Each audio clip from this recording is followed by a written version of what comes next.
It's now time for Trivia Tracks with yours truly, Price Robertson. This edition of Trivia Tracks is brought to you by ProMed Ambulance Services, care you can count on, and Beth Smith at Edward Jones. Edward Jones, making sense of investing, member SIPC. What do Brett Maverick, Richard Kimball, and Jim Rockford have in common? They're the brainchildren of this legendary TV producer.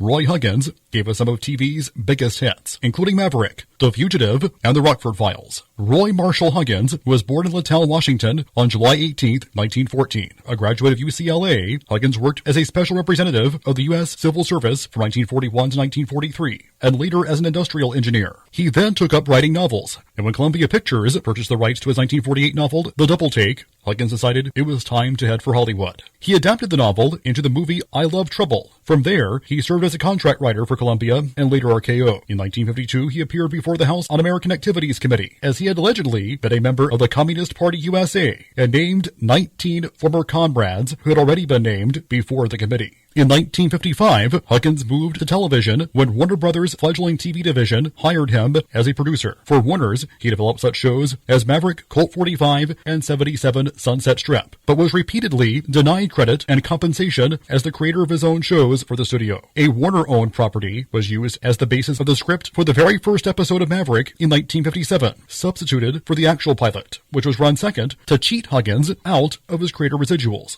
At any rate, studio head Jack L. Warner found a way to circumvent Huggins' creative rights. Huggins left the studio in 1960 to join 20th Century Fox, running their TV department. In 1962, he jumped ship to Universal, where he spent the next 18 years running their TV division. Under his watch were shows such as The Virginian, Run for Your Life, Alias Smith & Jones, and Beretta. Even while at Universal, he had already pitched his idea of The Fugitive to ABC. The series was a co-production of producer Quinn Martin and United Artists Television. It was on The Fugitive that Huggins used what he called the Huggins Contract, which was designed to increase rights and ownership of all TV concepts he authored. By the mid-1960s, he had distilled this demand into a boilerplate for all his contracts. And yes, Huggins received creator credit on The Fugitive. In 1974, he and producer Stephen J. Cannell, then under contract to Universal, launched the Rockford Files. Cannell idolized Huggins, and the two later worked together on one of Cannell's own series, the police drama Hunter. Huggins served as an executive producer of the show between 1986 and 1988. Earlier that decade, he had signed a deal with Columbia Pictures Television.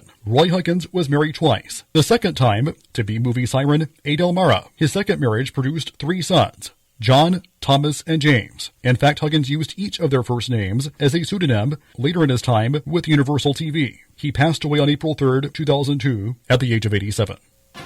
Till next time, I'm Price Robertson. Amazed by today's trivia? Then join me for Trivia Tracks weekdays at 6:45 on Everybody's Country Y95.